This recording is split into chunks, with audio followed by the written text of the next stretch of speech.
Hello friends, आज हम बात करने वाले हैं ट्रेडमार्क रजिस्ट्रेशन के कंप्लीट प्रोसेस के बारे में कि ट्रेडमार्क रजिस्ट्रेशन अप्लाई करने से पहले किन किन बातों का ध्यान देना चाहिए। इसी वीडियो में मैं बताऊंगा कि आप कैसे चेक कर सकते हैं कि आप जो ट्रेडमार्क चूज़ करके बैठे हैं वो अवेलेबल है या नहीं है, उसकी अवेलेबिलिटी क्या है। और इसी वीडियो में मैं बताऊंगा कि ट्रेडमार्क ऑब्जेक्शन के क्या क्या कारण होते हैं और किस कारण की वजह से ट्रेडमार्क ऑब्जेक्शन आता है। तो वीडियो में एंड तक बने रहिएगा and at the end video पसंद आए तो लाइक एंड कमेंट करके ज़रूर बताइए कि वीडियो कैसी लगी, और चैनल को सब्सक्राइब कर लिए ऐसे तरह तरह की वीडियोस देखने के लिए। Let's start.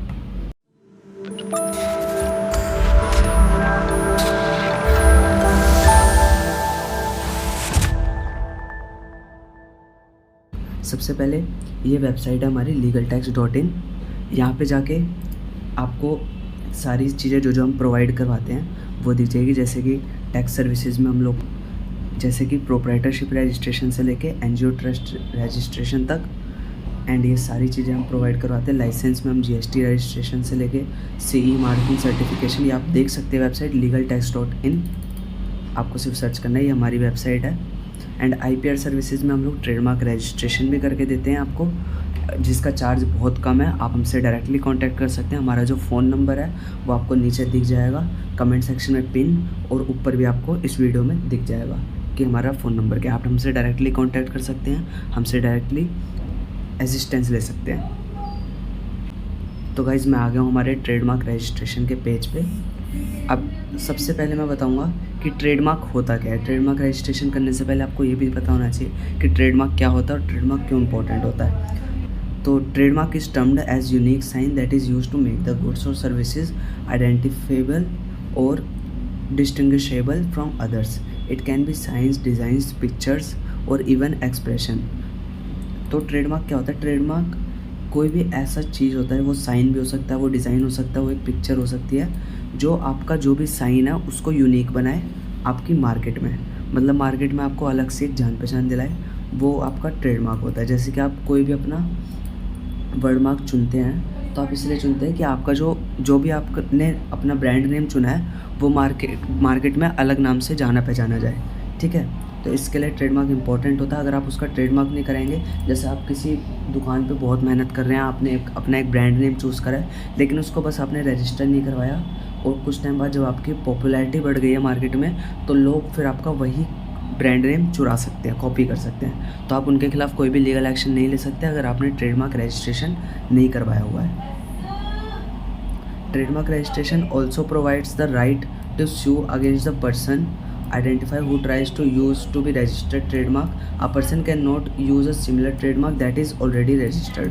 तो जैसा कि मैंने बताया कि एक पर्सन ऑलरेडी जो ट्रेडमार्क रजिस्टर्ड है वो यूज़ नहीं कर सकता। अगर वो यूज़ करता है तो उसके खिलाफ इलीगल एक्शन आप ले सकते हैं। A registered trademark is the business valuable asset. It works as a protective cover of the organization's investment made in the logo or brand. Trademark registration in India is a crucial step for businesses to safeguard their intellectual property rights, protect their brand from infringement, and building a strong market presence.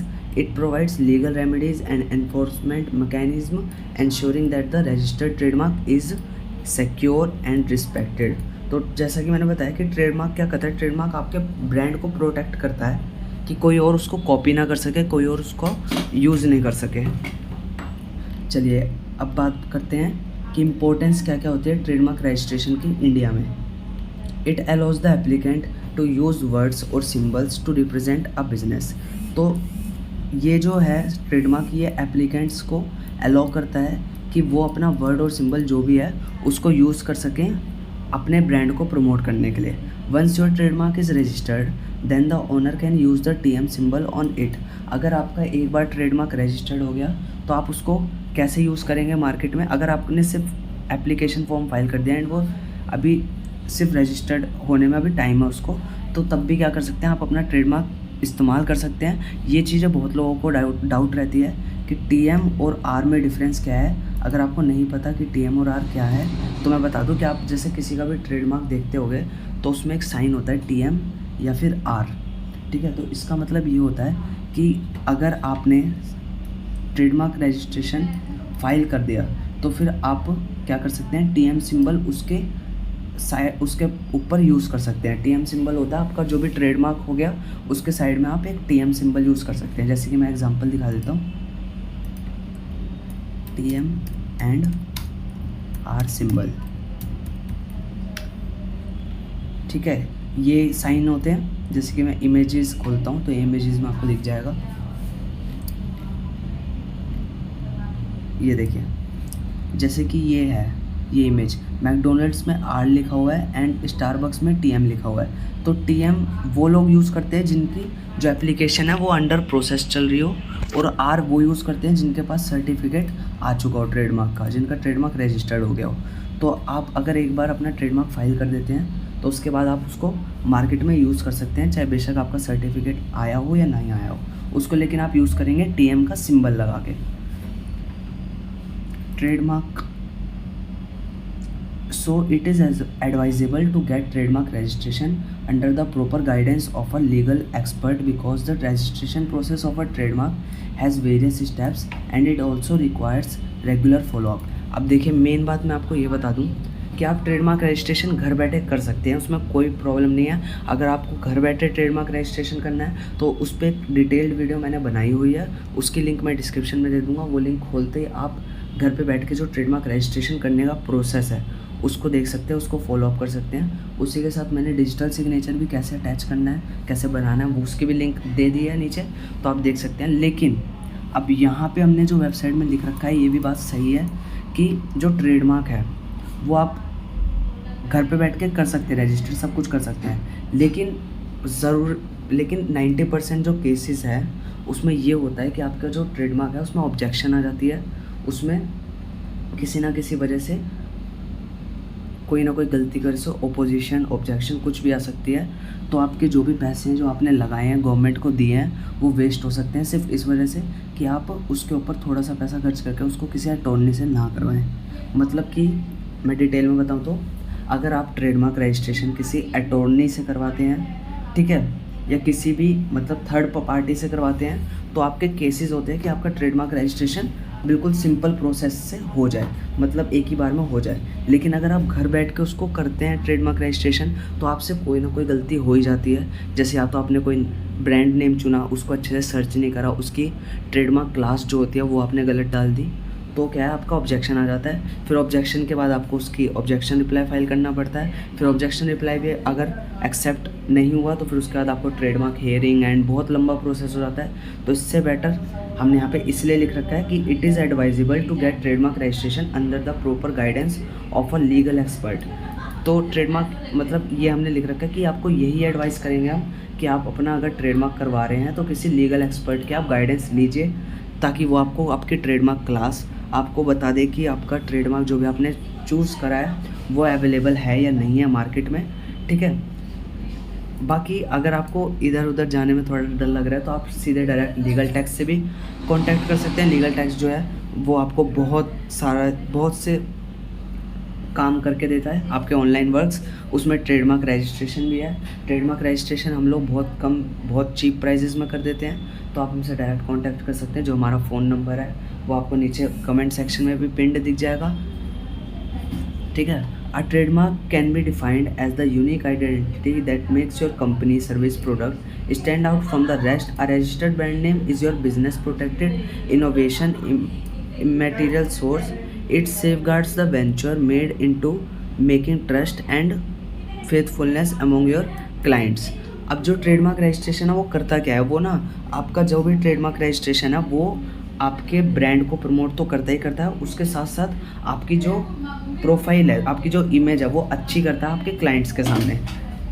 The registration provides the right to show against offers who others the registration provides the right to sue against others who try to copy our trademark and prevents other from using a similar trademark to the one registered by you। अब trademark registration जो है वो क्या करता है, अगर आपने trademark registration ले लिया तो वो आपको प्रिवेंट करेगा कि आपका जो भी वो ट्रेडमार्क है वो कोई और यूज़ ना कर सके। अगर वो यूज़ कर रहा है तो आप उस पर डायरेक्ट ऑपोजिशन डाल सकते हैं, ठीक है। अब यहाँ बताया हुआ है कि some vital trademark classes in India, मतलब सबसे ज़्यादा जो ट्रेंड में चलती हैं वो क्लासेज हैं ये ट्रेडमार्क क्लास 9, जिसमें scientific nautical, surveying, photography, cinematography, optical apparatus and instruments that includes items such as, मतलब क्लास 9 में मेनली जितना आपका फ़ोन वगैरह का वर्क होता है, साइंटिफिक वर्क होता है, आपके फ़ोन सेलिंग वगैरह, वॉशिंग मशीन वगैरह किसी चीज़ का वर्क होता है, वो सारे आ जाते हैं। क्लास 25 में आपका क्लोथिंग का वर्क आ जाता है, आप यदि कोई शॉप वगैरह खोल रहे हैं या कुछ भी खोल रहे हैं उसका वर्क आ जाता है। क्लास 35 में आपका एडवर्टाइजमेंट एंड बिजनेस सर्विसेज का वर्क आ जाता है, ठीक है, बिजनेस मैनेजमेंट का वर्क आ जाता है। क्लास 41 में आपका एजुकेशन आ जाता है। एंड इसमें एक और क्लास इंक्लूड करना हम लोग भूल गए हैं, बट वो होती है क्लास 43 जिसमें आपका restaurant and food related work आ जाता है, ठीक है। ये कुछ इंपॉर्टेंट क्लासेस है। वैसे टोटल क्लासेस हैं ट्रेडमार्क की 45, ठीक है, जिसमें से 34 क्लासेस जो हैं वो गुड्स को रिप्रेजेंट करती हैं एंड जो 35 से 45 क्लासेस हैं वो सर्विसेज को रिप्रेजेंट करती हैं, ठीक है। Online trademark registration eligibility criteria in India. तो देखिए, वैसे तो मैं सच बताऊं कि ट्रेडमार्क रजिस्ट्रेशन के लिए हर कोई बंदा एलिजिबल है जिसके पास उसका ब्रांड नेम उसने सोचा हुआ है, चाहे वो किसी भी एंटाइटी से हो, या वो प्राइवेट लिमिटेड कंपनी से हो, प्रोप्राइटरशिप हो, या पार्टनरशिप फर्म से हो, या एनजीओ वगैरह, ट्रस्ट वगैरह, किसी से भी हो, हर कोई बंदा ट्रेडमार्क रजिस्ट्रेशन कर सकता है। सबके लिए डिफरेंट फीसेस गवर्नमेंट ने रख रखी है। जैसे कि बाकी सबके लिए तो फ़ीस जो है गवर्नमेंट फ़ीस वो 4500 है, लेकिन प्राइवेट लिमिटेड कंपनी वाले बंदों के लिए 9000 है, जिसमें अगर आप MSME लगा देते हैं तो आपको 50% की रिलैक्सेशन मिल जाती है एंड आपकी जो फ़ीस है वो 4500 ही हो जाती है। उसके अलावा अगर आप ट्रेडमार्क किसी अटॉर्नी से करवाते हैं तो आपसे कितने भी चार्ज कर सकता है, वो आपसे 1500 ले सकता है, वो आपसे 2000 ले सकता है, कोई तो आपको 8000 में ट्रेडमार्क करके देगा, जिसमें से सिर्फ 4500 गवर्नमेंट फ़ीस होती है, बाकी वो प्रोफेशनल फ़ीस लेते हैं। बट ट्रेडमार्क रजिस्ट्रेशन अगर आप लीगल टैक्स से करवाते हैं एंड अगर आप यूट्यूब फैमिली से अगर आप हमारे यूट्यूब देख के आ रहे हैं तो हम आपको एक अच्छा खासा डिस्काउंट देंगे एंड बहुत कम, बहुत चीप प्राइस में आपको आपका ट्रेडमार्क रजिस्ट्रेशन करके दे देंगे। तो अगर आप हमारे पास यूट्यूब के ज़रिए आ रहे हैं तो आप हमको बताइए कॉल पे कि आप यूट्यूब की तरफ से हैं, तो आपको हम डिस्काउंट देंगे। Document needed for trademark registration in India. Documents क्या क्या लगते हैं? तो देखिए, सबके लिए अलग अलग डॉक्यूमेंट्स हैं। जैसे कि प्रोप्राइटरशिप फर्म से अगर आप हैं तो आपका सिंपली एक पैन कार्ड, आधार कार्ड, ठीक है, ये सारा आपका अदर डॉक्यूमेंट्स में अपलोड हो जाता है। उसके अलावा अगर आप किसी पार्टनरशिप फर्म से हैं तो आपके बेसिक डॉक्यूमेंट्स तो लगेंगे, उसके अलावा आपका पार्टनरशिप डीड लगेगा, ठीक है, एंड पार्टनर्स के पैन कार्ड वगैरह सब कुछ मेंशन होने चाहिए पार्टनरशिप डीड में, ठीक है। प्राइवेट लिमिटेड कंपनी में आपका MSME रजिस्ट्रेशन या स्टार्टअप रजिस्ट्रेशन लगेगा, ठीक है। अगर आपने ये दोनों नहीं लगाए और आपने सिंपल रजिस्ट्रेशन करा तो आपको 9000 की फ़ीस सिर्फ गवर्नमेंट को पे करनी पड़ेगी प्राइवेट लिमिटेड कंपनी में। ऐसी सेम पार्टनरशिप में भी है, बट अगर आप इंडिविजुअल हैं तो आपकी फ़ीस जो गवर्नमेंट फ़ीस बस है वो 4500 है जो आपसे गवर्नमेंट चार्ज करती है, ठीक है। इसके अलावा अगर आप किसी अटॉर्नी से अपना ट्रेडमार्क रजिस्ट्रेशन करवाते हैं तो वो आपको पावर ऑफ अटॉर्नी बना के देंगे, जिसमें आपको आपका साइन करना पड़ेगा, ठीक है, एंड फिर उसके बाद वो भी आपकी अपलोड होएगी। अब यहाँ पे हमने बताया हुआ है कि प्रोसेस क्या होता है ट्रेडमार्क रजिस्ट्रेशन का, ठीक है। तो steps to be followed for the trademark registration are as follows. सबसे पहले अगर आप घर पे बैठ के रजिस्ट्रेशन कर रहे हैं तो गाइस सबसे पहले आपको जो चीज़ याद रखनी है वो है आपका ब्रांड नेम जो आपने चूज़ करा है वो अवेलेबल है या नहीं है। तो इसकी अवेलेबिलिटी चेक करने के लिए आपको जाना है,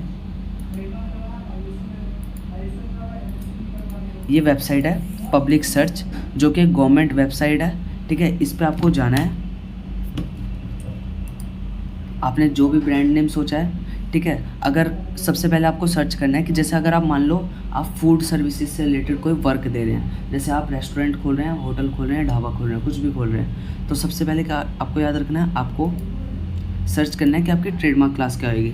तो आप सर्च करिए trademark class for food services, है ना। फिर उसके बाद आपको एंटर करना है, आपको पता लग जाएगी आपकी ट्रेडमार्क क्लास, जैसे कि यहाँ पे लिख के आ गया है ट्रेडमार्क क्लास 43, ठीक है।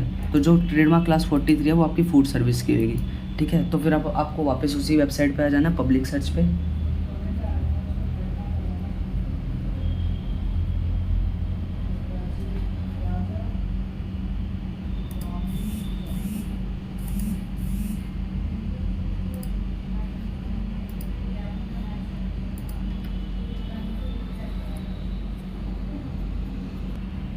तो गाइस देखिए, इसलिए मैंने बोला था कि आपको जो ट्रेडमार्क करवाना चाहिए वो किसी अटॉर्नी वगैरह से कराना चाहिए, क्योंकि इनकी जो ये वेबसाइट है ये बार बार मेंटेनेंस में ही जाती रहती है। अब जैसे मैं इसको ओपन कर रहा हूँ तो ओपन नहीं हो रही, और फिर ये 1-2 दिन बाद ओपन होएगी। तो इसी वजह से अगर आप घर बैठ के रजिस्ट्रेशन करते हैं ना, तो आपके सामने काफ़ी प्रॉब्लम्स आ जाती है। कई बार इनकी साइट नहीं चलती, ठीक है, कई बार कोई प्रॉब्लम होती है, कहीं कोई प्रॉब्लम होती है, तो आपको किसी अटॉर्नी को ढूंढना पड़ता है, आपको किसी अटॉर्नी से करवाना पड़ता है। एंड इंडिया में बहुत सारी अटॉर्नीज अब बन चुकी हैं ट्रेडमार्क रजिस्ट्रेशन की, लेकिन हर कोई आपसे अलग अलग पैसे चार्ज कर रहा है, हर कोई अलग अलग चीज़ें कर रहा है, एंड वो through out the registration process आपके साथ रहता भी नहीं है। आपका सिर्फ ट्रेडमार्क फाइल करने के बाद, आपसे पैसे लेने के बाद आपको पूछता भी नहीं है कि आप कौन है कौन नहीं है, फिर उसके बाद आपको खुद देखना अपना जो भी देखना है। बट जो लीगल टैक्स है वो क्या करता है, वो आपके साथ थ्रू आउट द प्रोसेस, मतलब पूरे टोटल एंड तक आपके साथ रहता है, आपको पल पल में डिटेल्स देता रहता है कि अब आपका स्टेटस क्या है ट्रेडमार्क का, आपका रजिस्टर्ड हुआ या फिर कोई भी प्रॉब्लम हुई या फिर कुछ भी हुआ, वो आपको पल पल की डिटेल्स देता रहता है। तो आप जल्द से जल्द अगर आपका ट्रेडमार्क रजिस्ट्रेशन है तो हमसे करवाइए, ताकि हम आपको प्रूफ कर सके कि हमारी सर्विसेज कैसी है। एंड फिर से मैं बता रहा हूँ कि अगर आप यूट्यूब से आ रहे हैं तो आप प्लीज़ बताइए कॉल पे कि आप यूट्यूब से हैं, तो आपको हम अच्छा खासा डिस्काउंट देंगे उस पर। तो अभी के लिए ना मैं इसको वो कर रहा हूँ, अभी के लिए मैं इसको इग्नोर कर रहा हूँ क्योंकि साइट चल नहीं रही, प्रॉब्लम हो रही है। इसकी जगह अब मैं बताता हूँ कि आप कैसे चेक कर सकते हैं कि आपका ट्रेडमार्क स्टेटस क्या है, ठीक है। तो ट्रेडमार्क स्टेटस चेक करने के लिए अगर आपने मान लीजिए एक बार ट्रेडमार्क अप्लाई कर दिया, फिर उसके बाद आपको अब 1 महीने बाद याद आ रहा है कि यार मेरा ट्रेडमार्क अप्लाई हुआ या नहीं हुआ। सबसे पहली चीज़ तो 1-2 महीने में ट्रेडमार्क रजिस्टर्ड होता ही नहीं है, उसके लिए एक बहुत लंबा टाइम पीरियड होता है। लेकिन हाँ, एक बार आपने एप्लीकेशन फाइल कर दी तो उसके बाद आप वो ट्रेडमार्क यूज़ कर सकते हैं, ठीक है। बट आपको कैसे चेक करना है वो मैं बताने जा रहा हूँ। सबसे पहले आपको इस पेज पे आ जाना है, ई रजिस्टर्ड। आप ऊपर सर्च करेंगे, मैं बता देता हूँ खोल के, ऊपर सर्च करेंगे ई रजिस्टर्ड, नोट कर लीजिएगा। ई रजिस्टर मेन पेज जो ये शो हो रहा है, इस पे आ जाना आपको, ठीक है। इस पे आने के बाद आपने जब एक अपनी एप्लीकेशन फाइल करी थी तो आपके पास एक एप्लीकेशन नंबर आया होता है। तो एप्लीकेशन नंबर आपको यहाँ पे ट्रेडमार्क, मैं फिर से बता देता हूँ, इस पर आपको क्लिक करना है। एंड फिर उसके बाद नेशनल IRDI नंबर या फिर इंटरनेशनल, तो इंटरनेशनली हमें नेशनल वाले पे क्लिक करना है, ठीक है। एंड यहाँ पे जाने के बाद आपको क्या करना है, वो एप्लीकेशन नंबर डाल देना है। ये हमारे किसी क्लाइंट का नंबर है जो हम डाल रहे हैं। हम लोगों ने अभी तक 5000 से ऊपर ट्रेडमार्क रजिस्ट्रेशन सक्सेसफुली रजिस्टर्ड करवा दिए हैं। अब आपको ये वाला कोड लिखना है, फिर आपको सिंपली व्यू पे क्लिक कर देना है। फिर उसके बाद ये कई बार गलत शो करने लग जाता है, तो आपको देख देख के अपना डालना है नीचे। ये देखिए, वो डालते क्या होगा, आपके सामने ये एक ऐसी सी फाइल खुल के आएगी। इस पे आने के बाद आपको इस पर क्लिक करना है, जो आपका ये नंबर है। अभी देखिए इसका स्टेटस आ गया, जैसे कि इसमें ऑब्जेक्टेड लिखा है, ठीक है। ये हमारे किसी क्लाइंट की है जिनका ऑब्जेक्शन आ रखा है। तो अब इसमें आपको मतलब कैसे चेक करना वो तो मैंने बता दिया। फिर उसके बाद आप यहाँ पे आप इनकी एग्जामिनेशन रिपोर्ट, जैसे आप अगर अपना डाल रहे हैं तो आपके सामने ये एग्जामिनेशन रिपोर्ट आ जाएगी, ठीक है। अब मैं आपको बता रहा हूँ कि ऑब्जेक्शन क्यों आता है, किस लिए आता है, क्या क्या रीज़न होते हैं ऑब्जेक्शन के। तो देखिएगा, इस सबसे पहले ऑब्जेक्शन जानने के लिए, ऑब्जेक्शन क्यों आता है ये जानने के लिए आपको इस पर ध्यान देना है। आप अपना ट्रेडमार्क जब अप्लाई करते हैं तो उससे पहले आप सर्च करते हैं ट्रेडमार्क, ठीक है। सबसे पहले पब्लिक सर्च होता है, पब्लिक सर्च में अगर आपका ट्रेडमार्क अवेलेबल है तो आप वो डालते हैं। फिर उसके बाद आप ट्रेडमार्क फाइल करते हैं। फिर आपका जो ट्रेडमार्क है वो वियाना कॉडिफिकेशन के लिए चला जाता है, वो अपने 3rd स्टेप पे चला जाता है, ठीक है। फिर 3rd स्टेप के बाद आपको 4th स्टेप में या तो फॉर्मेलिटी चेक पास आ जाता है। अगर आपकी एप्लीकेशन बिल्कुल सही है तो फॉर्मेलिटी चेक पास आ जाता है, अगर नहीं है तो फॉर्मेलिटी चेक फेल आ जाता है, ठीक है। वो सब आपको आपकी स्टेटस में दिख जाता है, ठीक है। फिर उसके बाद एट द एंड आपको मार्क फॉर एग्ज़ाम में डाल दिया जाता है। मार्क फॉर एग्ज़ाम में या तो आपका ऑब्जेक्शन आता है या तो फिर आपका डायरेक्ट अप्लाई हो जाता है, ठीक है। अब अगर एक्सेप्ट हुआ तो फिर आपका ये लिख के आता है स्टेटस में एक्सेप्टेड एंड एडवर्टाइज या जनरल कॉपीड इशूड या रजिस्टर्ड या फिर congratulation your trademark is registered. ये सारे मैसेजेस आपके पास आ जाते हैं। अगर आपका ऑब्जेक्शन आता है तो अंडर सेक्शन 91 में आता है या फिर सेक्शन 9B में या फिर सेक्शन 11 में, इनमें ऑब्जेक्शन आता है। फिर उसके बाद आपका क्या प्रोसेस होता है, आपको ऑब्जेक्शन रिप्लाई की फाइल करना पड़ता है। फिर उसके बाद या तो आपका एक्सेप्ट हो जाता है या तो आपको हियरिंग में डाल दिया जाता है, और हियरिंग में फिर उसके बाद आपको हियरिंग एप्लीकेशन फाइल करनी पड़ती है। फिर या तो वो रिफ्यूज्ड होती है या तो वो एक्सेप्टेड हो जाती है। और ऐसे मतलब एक आपको बहुत लंबा प्रोसेस फॉलो करना पड़ जाता है अगर आप खुद से रजिस्टर करते हैं। बट अगर आप किसी अटॉर्नी के द्वारा करते हैं तो आपको काफ़ी चीज़ें सजेस्ट कर देता है, काफ़ी ज़्यादा आपको परफेक्ट गाइडेंस दे देते हैं, तो आपके चांसेस जो हैं वो बढ़ जाते हैं। ठीक है, अब ट्रेडमार्क ऑब्जेक्शन मैंने बता दिया कि मेनली दो में आता है, या तो सेक्शन 9 में या सेक्शन 11 में। ठीक है, सेक्शन 9 और 11 इनमें कॉमन नेम या सिमिलर नेम हुआ तो फिर आपको इन क्लासेस में डाल दिया जाता है। ठीक है, अब जैसे कि मैंने वो दिखाया था ये एग्जामिनेशन रिपोर्ट, इनका जो ऑब्जेक्शन है वो आया हुआ है सेक्शन 11 में। ठीक है, the mark is identical with और सिमिलर टू अर्लियर मार्क। और सेक्शन 11 में क्या होता है, सेक्शन 11 में होता है या तो आपका अगर मार्क किसी से सिमिलर है तो उसको सेक्शन 11 में डाल दिया जाता है। ठीक है, तो इनका यही है। अब इनका क्या होगा आगे का प्रोसेस, इनका हमें ऑब्जेक्शन रिप्लाई फाइल करना पड़ेगा। ठीक है, ऑब्जेक्शन रिप्लाई अब फिर फाइल हम लोग करेंगे। फिर उसके बाद ऑब्जेक्शन रिप्लाई फाइल करने का जो टाइम पीरियड है वो आपको 30 डेज़ विद इन 30 डेज़ आपको फाइल करना पड़ता है। अगर आप 30 डेज़ में फाइल नहीं करते तो आपका जो ट्रेडमार्क है वो अबेंडन भी हो सकता है। ठीक है, तो आपको ध्यान रखना है। तो ये था ऑब्जेक्शन आपका एग्जामिनेशन रिपोर्ट में कैसे बताते हैं। अगर आपका जैसे मैंने भी बताया क्या क्या स्टेटस होते हैं, या तो यहाँ पे लिखा होगा सेंड टू वियाना कॉडिफिकेशन या लिखा होगा फॉर्मेलिटी चेक पास, ऐसे ऐसे करके। ठीक है,